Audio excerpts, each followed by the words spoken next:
tare ɓiɓɓe fulɓe andu diine maɗa fedde heblo sukaɓe afrique takkusana yoni to lappol palol dande maayo ngol rewoyi worgo mayela gambi bafata dingiraya fallema kon waktu yoni ha to ñorodi sahela kame jumbuko ene jiya en gardidi kabruji men to leydi sénégal jangguinoɓe qouranil karim jangguinowo toon to daara jolofa duɗal ngal darul arhama erima laamu leydi sénégal nde ɓurata wattude haqqillaji mum duuɗe ɓen jangguinoɓe qouranil karima to leydi mauritanie jonde G5 sahela jonde balɗe naya fuɗɗima ñalawma hanki o hakkunde G5 sahela kame lotan ko fate banggue hebloji hakkunde koninkoɓe taweteɓe e nder ɗen leyɗele to leydi mali colonel Assimi Goïta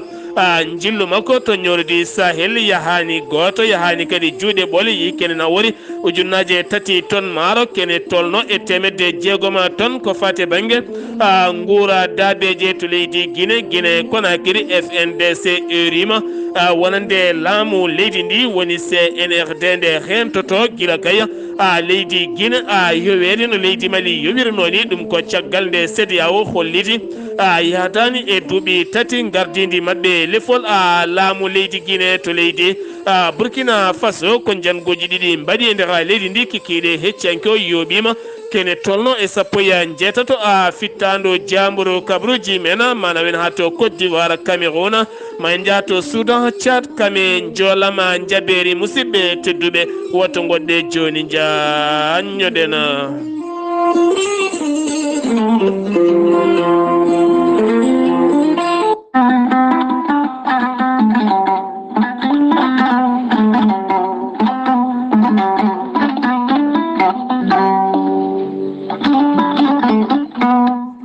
teya ko haako moƴƴo iwruko en tokkorodinoro ari ko wallude en e safrude en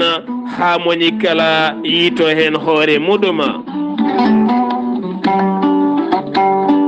ɓurel teya ko haako no kom haako wargani ala rewam ala effet a wulna ndiyam ma ha wula guitta seeɗa mbaɗa hen aɗa yara aɗa yiito cellal ɓandu maɗa gorel teya ene safra joguiɗo AVC kono ne kadi cardiaque tension ɓandu jaaɗoru mo ƴiƴam dogata e ɗaɗi mum neɗɗo ko fiiɗo koppi musoji koyɗe musoje jaaɗa ha jotti e koyɗe mum yahata juma yahata jama jokkata en ɗama jokkodira e gorel teya mo nangata taare joguiɗo caɗele muɗuma kono ne kadi ustoraɗo gorago fode sa jokkodira gorel teya ma yiiten hoore maɗa ngam raɓɓitinade sa yeehi to site gorel teya ma yiitoon kala ko gorel teya safrata site o noon ko www.gorelteya.com sa yiiɗi jokkodirde ɓen joguiɓe gorel teya so tawi koto leydi France eɗo mbawɗa wonde kala jokkodirta koye Haruna Ngayda 06 50 99 64 43 so tawi koto leydi Congo jokkodirta koye Mamadou Gaya 00242 05 050 36 08 so tawi koto Mozambique ko Ibrahima Ba Pemba Kabo Delgado Alex mbatta ko plus 258 86 128 77 21 so tawi koto Afrique du Sud ko Ibrahima So 0027 82 74 67 672 so tawi koto États-Unis de Amérique ko Abou So Kawral Fouta Business plus 1 34 77 01 56 77 musidɓe tedduɓe mbadden dando faade gorela teya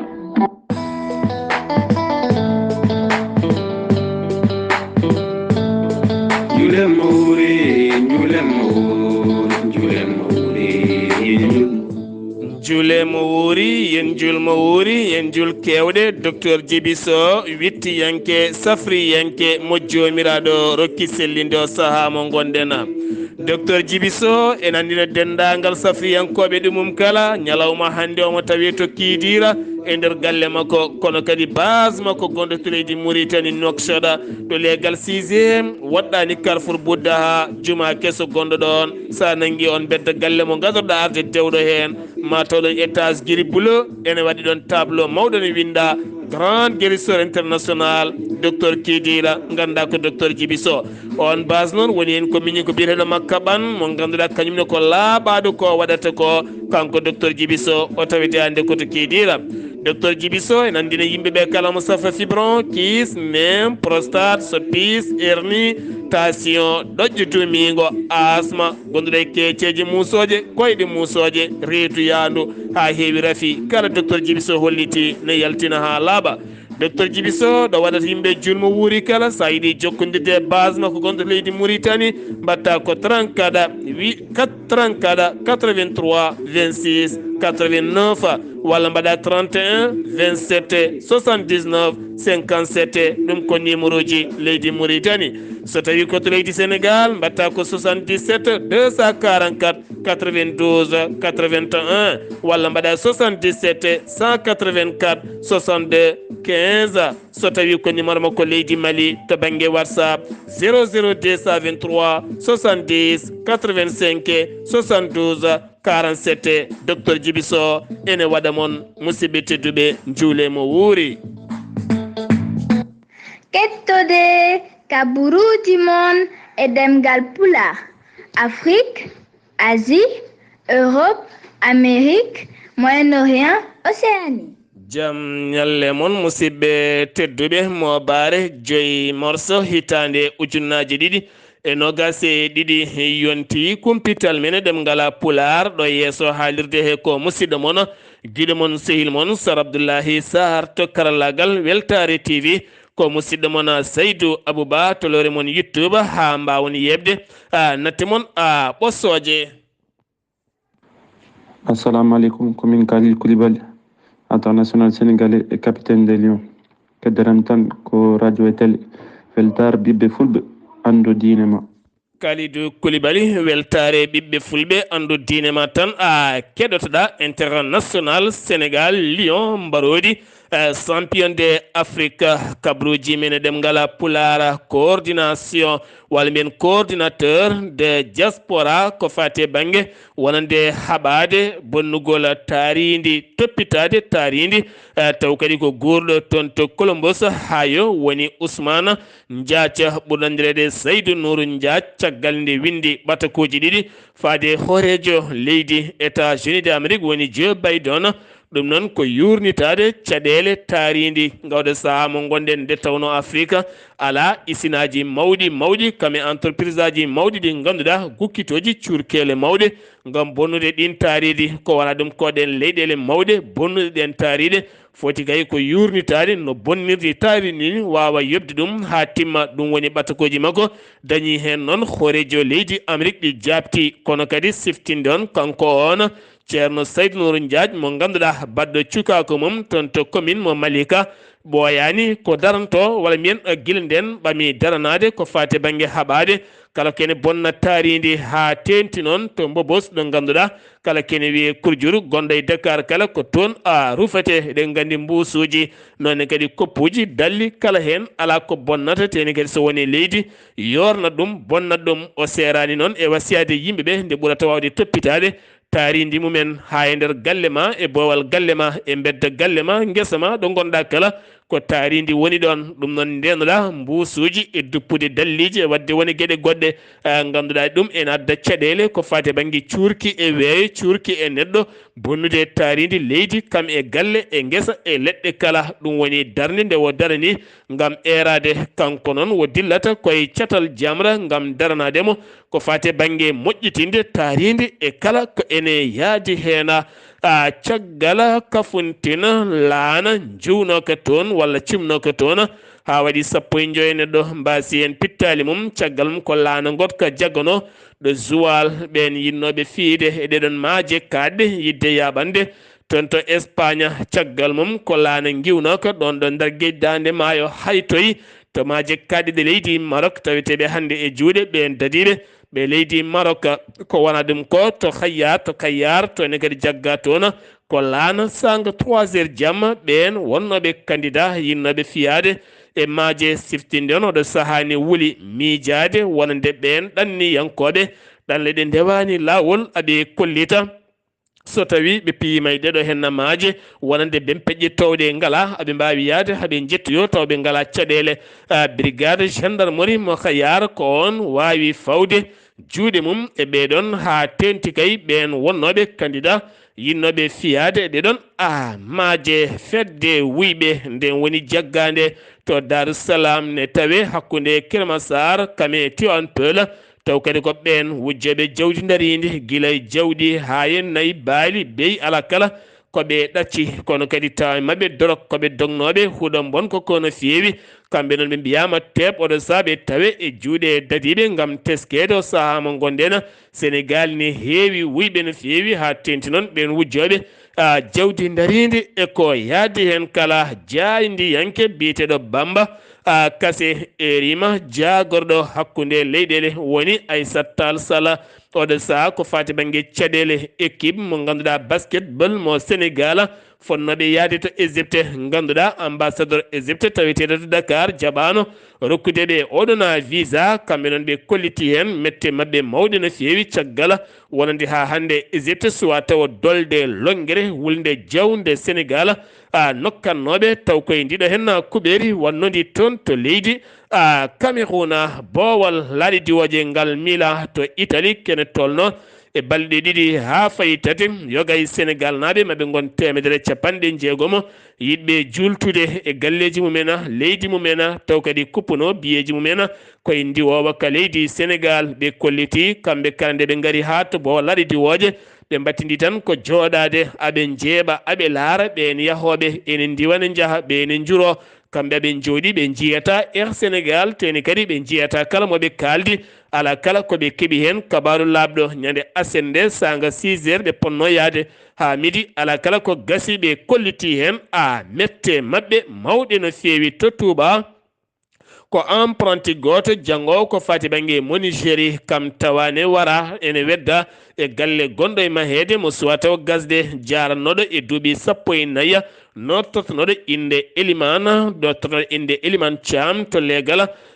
gar Boumaka ko toon ɗum waɗi oɗo saha noon ɓandu makko nawama to hôpital ngam loskoji waɗe ƴeewe holko jeeyi sababu oɗo henna warede kadi loskoji mbaɗe baɗɗo ngal baɗal wawa fawede junggo tana musɗo goɗɗo baɗɗo ko suko gorko biyeteɗo Babacar Samb jarannoɗo e duuɓi 25 commerce jeeyowo ciment gonnoɗo e lawol sanga 22h ne fati galle mumen caggal nde uddi magasin mum to cité Sococim ko ɗon fedde bandiji yani mum accani ɗum so wona tan ko mayiɗo ɗon noon sac makko mo joguino e keeci ɓe dogdi hen kono kadi ɗo saha loskoji gudditama hen beele baɗɗo ngal baɗalo wawa fawede junggo ko on tana waɗi to Pikkina to ne kadi to Pikkina toon kadi ko suka ganduɗa ko suka soudeur métallique nottotoɗo inde ligguey kam yooɓi fittandu SM Thiam on noon ko jeeyowo jawdi toon to Pikkine Dalifort waɗani sérance on noon ɓe kaptan kanko on soudeur métallique o waɗema ko laaɓi accani on kin laaɓi ha wasi fittanum ɗon ɗo ronda ne nawe to hôpital mo Pikkine kanko on baɗɗo ngal baɗal wiyama teɓo mo tawi juuɗe dadiɓe caggal leskoji ene jokki hen Cheikh Abdou Bara Dolly mo ganduɗa nangganoɗo gila tan sappo lewru mayno ndu ɗum ko caggal nde ɓe moɓodirno kamɓe landaji yeewi askan wi haw suuti toon konngudi makko jofade mawɗo leydi ndi konngudi ɗi pewani guila nden koye kaso o woni ha hande kono kadi ñale ɓaawo janggo alhamisa wo darato e yeeso ñawowo ko nden huccodirta oɗon hujjiyanko makko noon kolliti ma mbaɗ feere kala beele oɗo saaha mo gonen mo ɗaccite hayso tawi woni koye dow sarɗi UCAD université Cheikh Anta Diop étudiant iwɓe toon to Ziguinchor hanki mbaari lawol kikiɗe hanki avenue Cheikh Anta Diop ngam hollide mette mabɓe faade Ousmane Sonko mo ganduɗa maire wuro Ziguinchor ɗum ko caggal nde fodaniɓe luwandeɓe wonande appartement ji walla immeuble uji guilde noon ha hande ala taw ko gasi hen haydara ɓe kolliti hen mette mabɓe mawɗe no feewi. Assalamu alaikum, commune Khalil Koulibaly, international sénégalais et capitaine des Lions. Kaddaram tan ko radio e télé feltar ɓiɓɓe fulɓe ando diine ma. Jeyten ko ha toon to Daara Jolofa Darul Arhama Ibnu Arhama taw kadi ganduɗa ko jangguinowo Qur'ana jeeyowo e rima laamu ngu nde waɗata juuɗe mum e duuɗe jangguinoje Qur'anil Karim nde tawno o holliti kala ko mbawɗa dañde e nder windere nde kala sa dañani Qur'anil Karim haydara a dañani hen taw koye ballal musidɗo men Kalidou Ba. ويا قوم ما لي أدعوكم إلى النجاة وتدعونني إلى النار تدعونني لأكفر بالله وأشرك به ما ليس لي به علم ومن الناس من يقول آمنا بالله وباليوم الآخر وما هم بمؤمنين ما شاء الله كورم إني جانغت دو القرآن الكريم taw ko sukaɓe fof ina arno ɗo han min ɗo mi weltidi o ñalawma weldugol ay goto andani wax dëgg yàlla puisque yimɓeɓe fof ina acci sohla mum ina acci aaju mum ina arno do pour que yo nanne sukaɓe ina janggoto ɗo alquran te taw ko nayi timit ala jot ala aydara wax dëgg yàlla min ɗan min weltidi fof kala kan nanɗo non aɗa andi Omar Seck ko almudo tan ko commerçant mais nak almudo ɓuuri hen tit wallahi mi dañi résultat ko yonde puisque mi dañi sah sukaɓe ɗiɗi ina wanno ene hafisul Qur'an waaw sukaɓe ɗiɗi foof ina wanno guila alif lam mim boni jonti wonas aɗa andi ɗum ko ballal Allah tan miɗe ñagono yimɓeɓe foof yo en wat ɗum du'aw min foof ko won ɗo yo Allah wat hen jaam no heewi inchallah alquran ɓuuri for foof ɗo min jari caƴele puisque alay saago aɗa andi yimɓeɓe siko heewi ɗo te ni hewno puisque ni en mi dañi presque temedere nogas aɗa andi ɗum to probléme mais probléme o inchallahu taala foof Allah ina wanno amen affaire wano nag min sohlano affaire laamu ngo he yo on wallu talibaɓe ɗum woni gonga والذين آتيناهم الكتاب يعلمون أنه منزل من ربك بالحق فلا تكونن من الممترين وينذر الذين قالوا اتخذ الله ولدا ما لهم به من علم ولا لآبائهم كبرت كلمة تخرج من أفواههم إن يقولون إلا كذبا. ceerno Oumar Seck to Daara Jolof oɗen gandi ko kaalowo pular kono kadi ko jolfo janguinowo Qur'anil Karim commerce hande battuɗo haqqille mum kala e janguinde Qur'anil Karim tugui janguinde ko duuɓi ɗiɗi kono kadi oɗo saha holliti dañi ɗon renɓe defteral teddunde ɗum noon jangde Qur'ana ene waɗɗi gorko e debbo kala so tawi on kettima ɗeɗo hen daaɗe ko sukaɓe worɓe kam e rewɓe kala goni ɗon jeheten ko toon to Ziguinchor taw yen toon musidɗo meɗen Amadou Isaga Kebe. Assalamu aleykum wa rahmatullah. Kalam wa rahmatullahi ta'ala wa barakatuh. Sar Abdoulaye Sall asalmitama a juurama kabaruji garanɗen ɗo e nder Ziguinchor Guy Marius Sagna o waɗi hanki conférence presse makko ɗo e nder Ziguinchor o noddi journaliste ji o wina wayno droit neɗɗo ɗo e nder Ziguinchor koko yoola koɓe haɗaɓe droit mabɓe ɗum ɗo kala koɓe mbawi wadde ɗo e nder Ziguinchor ko droit ɓe jogui kono droit mabɓe ɓe kaɗama yo aduna fof yo seedo ene wayno Doudou Ka o duñi junggo e poste o soodi ambulance goɗɗo kadi o totti hôpital Silas ina wayno oɗo ambulance watti ambulance uji tati e nder Ziguinchor e ndeɗo hitande ko waɗi arwande o soodi ko ambulance o totti dispensaire Kandialang o soodi ɗimmiwol ambulance o totti hôpital Lappé ngol ɗo woni tataɓel o totti hôpital Silas o wi noon kamɓe ɓe gona wonoɓe tan mairie ina kaala mamin mbaɗ naggam taw ala ko mbaɗata kamɓe kala koɓe mbawi wadde ɓe keñot tan ɓe mbaɗa ɓe totta yimɓeɓe o wi nde wi ɗo ene umra e nder lewru korka o yi toon e réseaux sociaux Ziguinchor naaɓe Casamance naɓe ene kaala mbi juma nani ga henna ine waɗa kirintingo hen yimɓe juulata o wi yoɓe goppu ɗiɗo haalude taw wona gonga ala ɗo e département Ziguinchor ala ɗo e nder wuuro Ziguinchor ɗum noon koɓe kaalata koɓe cikkata ko président de la république ɓe bonnata walla ɓe bonnanta ko goɗɗo walla ko parti muɗum ala yo neɗɗo haal tan ko rewi Allah jokki en ɗam taw wona ina haala taw wona hay hunde eɓe ɗamini noon président de la république koko jogori wadde tourné ne ara ɗo henna église aji joyyi ɗi ko golli ko juma ɓurɗo mawnuɗo e nder Ziguinchor eɓe jiiɗi so ari ɓe kaalanamo yo fewnu tan ɓe juma o Weltare TV musidɗo mon Amadou Isaka Kebe gorko mo mbotto kabaruji ɗo fo ɗo e radio Ziga FM jokkodirde e Weltare TV e radio ren Weltare TV Sara Abla Sarelo ko wadde jam. Assalamu alaikum, commune Khalil Koulibaly, international sénégalais et capitaine des Lions. Kedderam tan ko radio e télé Weltare ɓiɓɓe fulɓe ando diine ma.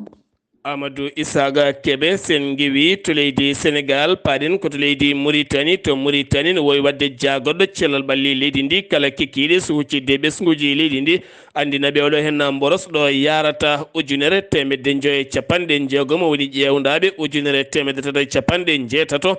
jeenayo e jeetato mbaɗa ko testé jawɗo o temedere capanɗe jeegom e ɗiɗo mbaɗa ko testé laboratoire ko temedere e sappo e jeegom tawani jogui oɗon ñaw sappo e nayo keeɓi cellal mumen gardiɗo cellal ɓalli leydi Mauritanie holliti Mauritanie ne heeɓi huccodirde e ndeɗo hen wempeƴƴerde ko wona ɗum ko hôpitaux ji ɗi kala ene hen kala ko ene safra ñaw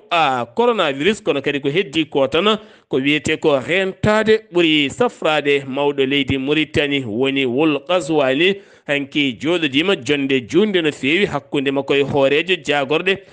makko woni Mohammed Wuld Bilal jonde mabɓe noon ko jonde junde ɓe jewtidi kene wona waktuji jondi kono jaydil ɗi keɓani holkoɓe kaldi kamɓe ɗiɗo kanko on ɓi Qazwani mawɗo leydi Mauritanie windi ɓattaki mumanki faade Joe Biden hoorejo leydi États-Unis d'Amérique on ɓattaki noon woni hen ko cehilagal golle e nandiral hakkude leyɗel ɗiɗe nde ɓurata ɓeydade ɗum ko caggal nde o duwani wonande Amérique kala ɗum ko caggal hanki nde Amérique mawninanno feet jeytari muɗum e nder leydi ndi kala wo holliti noon yiddemo kanko mawɗo leydi Mauritanie ko hande ɓeydogol ɓamtare hakkude leyɗele ɗiɗe kame jokkodiral golle e nandodiral e famodiral kala kanko on mawɗo leydi Mauritanie Mohamed Cheikh Al Qazwani kikiɗe hande o hocci laanandi wawa ka jet privé iwka toon to Arabie Saoudite ngam yaɓandemo toon to Madinatul Munawwara juuroyademo annabi o sallallahu alayhi wa sallam e tawtoreɗemo hijjore hikkande nde tawno saaha mum koko heedi to leydi Mauritanie keddoɗena joni caggal ŋakkugol essence yogay station ngaji leydi Mauritanie Nouakchott Nouadhibou jagorɗo pétrole hanki waɗi haalande muɗum e nder haalande makko hanki nde o holliti wonande oɗo saaha e nder dépôt ji ɗiɓe jogui ɗi kala aɓen jogui hen kene yona ɓiɓɓe leydi ndi kene yona Nouakchott kame Nouadhibou kala kame yogay station ngaji goɗɗi tawiteɗi heddoto tan ko ɗen heddoto ko on essence suwano feccede ha wawa yettade ɗiɗon station ngaji comme hanki kikiɗe ha fayenma hande kala o holliti kala ɗo station ene woni ene wawi ma heɓ kene yona ɗum ha timma ko fate banggue wonande essence mo ganduɗa teskaɗo balɗe ɗiɗi ɓennuɗe ene ngakki no fewi yoga e booli ha tenti Nouadhibou kam e Nouakchott kala l'université Layyouna walla mbiyen l'université islamique mo Ayouna sifande nandiral hakkude oɗon université kame duɗal bitegal Darou Al Hadith ngal Maroc ɗen ɗiɗi kala ɓe jokkodiri sifande waɗi hankide sifande koto banggue jangde science kamene wonde technique kame jangdeli goɗɗi kala ko fati banggue diine kam e aduna kala toɓɓe jeeɗiɗi woni nandiraɗe ko fate banggue hakkude ɗum to haba kam e ayun mo leydi Mauritanie l'ambassadrice Allemagne woni on biyeteɗo Elisabeth Henni kan hakkude makko e tambiɗo ko fate banggue nden ka guura leydi Mauritanie woni Fatima Bintou Khattari jonde mabɓe hanki ɓe dañi yewtide toɓɓe jaajƴe no feewi ko fate banggue wonande leydi allemande ma ɗoftu no feewi leydi Mauritanie ne heeɓi ɗoftude leydi Mauritanie ko fate banggue domaine wallidde leydi Mauritanie ko fate banggue nden ko guura ha leydi ndi yalta e caɗele kame kiɓal kala kanko on ambassadrice mo leydi Allemagne mo fi wadde jillu makko yoga e nokkuji taweteɗi e nder leydi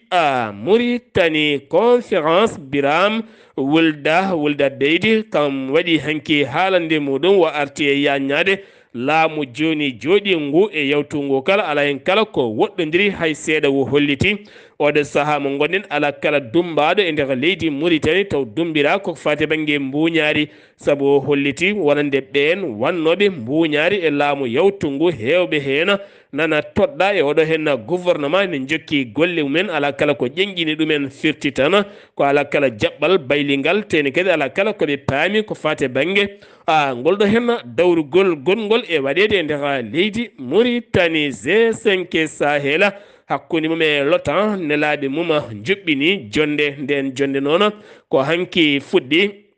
balɗe 4 nden jonde duumoto e nder Nouakchott jonde nden hanki tawtorama jagorɗo konu woni Hanna Wuld Sidi on tawtorama ɗum o holliti hen weltare makko mawde no feewi ko fate banggue ndeɗon jonde ko jonde heblo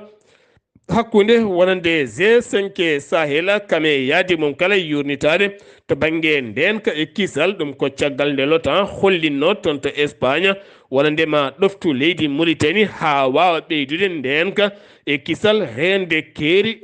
leyɗele muɗuma to leydi Mali finoɓe to Bandiagara oɗo saaɓe kolliti litre essence wonti hunde sattude no feewi wontaniɓe ɗaccal boutique badak a sodata a woppata so tawi litre goto wonti buuɗi 300 litre uji ɗiɗi darto e ma ko 600 so tawi ko litre uji 3 ma yahoy ha 900 ten ɗin litre uji 3 ala kala ɗo mbawi nawdema woni hen ko remoɓe woni hen jogui ko motoje woni hen ko autoji sattini no feewi ya gara e finoɓe toon ɓe erima laamu ngu bamako nde wawata yurnitade ɗeɗo hen caɗele diñiɗe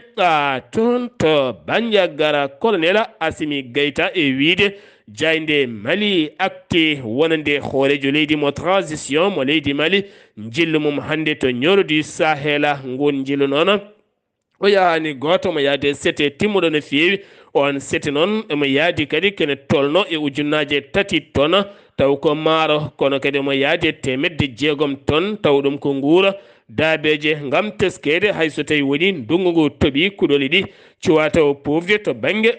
ñoro du Sahel en sogo ko commerce goto wara gonnoɗo e auto muɗum ene fayi gawo ko ɗon noon worɓe joguitiɓe armeji paddi auto cokke makko kure woɗɗani wuuro wiyetego Hausa Fulani kanko noon wasi en fittan makko no chauffeur makko kañum ala kay ko heɓi ɗumen haydara gouvernement de la transition kamɓene ɓe kolliti weltare mabɓe mawde no feewi ɗum ko caggal ñande alet jawtuɗɗo henno ɓattaki ko ɓe jaltini ɗum ko kikiɗe hanki o ɗum ko caggal alet jawtuɗɗo henno nde CEDEAO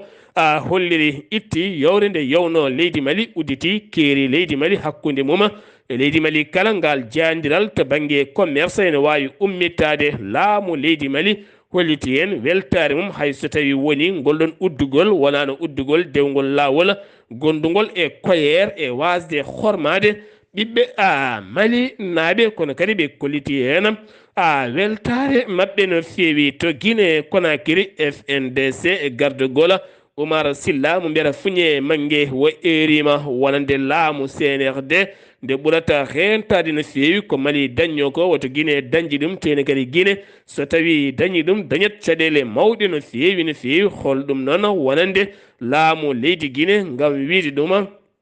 ko lebbi 36 duuɓi 3 tan joɗoto ɓe kolliti ngal kaldigal ene foti hettede wonande hoorejo jagode gumminɗo kadi nde ɓe ɓeydata newnude wonande on gonnoɗo hoorejo leydi Benin toɗɗaɗo yo won dogowo koyɗe jaam hakkude CEDEAO kame laamu transition ha ɓuura yuɓɓude ko ɓuri yawde nde ɓe gaddata ko fate banggue laawol sumgoji hol nde artata e juuɗe jambour en woni civil en taweteɓe e nder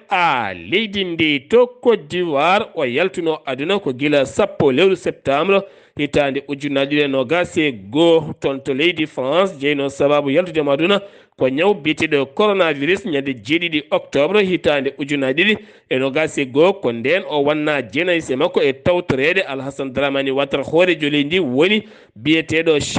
Charles Konan Banny gonnoɗo gouverneur banque BCEAO ɗum noon hollitama o wirete ko ñande 10 août hitande ujunnaji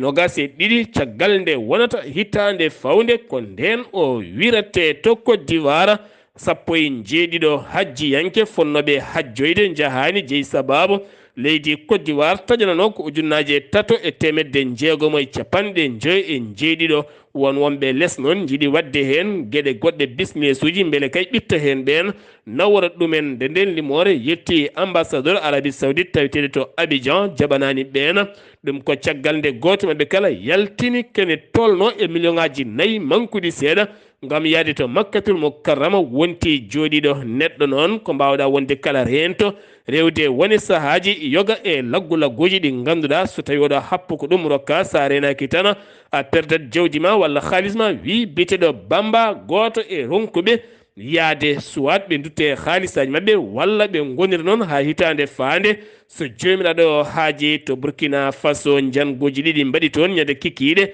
alen nde waɗi koye nokku biyeteɗo Bunasa wono ko biyeteɗo Bunaso mbi ɗum Burasora walla Buraso walla Burasora ene tawi nder région mo mohoni ko toon tawete ɗin jangoji jeeyi sababu ha kene tolno 16 won wiiɓe ko 3 woni en wiiɓe ko nogas neɗɗo wasi hen fittande mum taw koye ɗin jangoji worɓe joguitiɓe armeji mbaɗi ɗiɗon jangoji Cameroun laamu leydi Cameroun oɗo saaha ene jogui goƴa mawka no feewi caggale kala saaha wonɗo bomboje artisanal beddete yoga e jeereji e nokkuji ɗum noon ko ñande adet jawtuɗo henno to jeere witende Mokolo ɓurde mawnude e jeereji Yaoundé ko ɗon wedda bombo artisanal ha fetti ɗum noon ɓe kolliti ɓeydude nden ka e kisal ɗon ɗo Boko Haram waɗi jango muɗum e nokku biyeteɗo Makari noon ɓe mbaɗi ɗum koye hôpital biteɗo Mada ɓe nawi toon ambulance goto mo hinde médical ɓe mbaɗi ɗon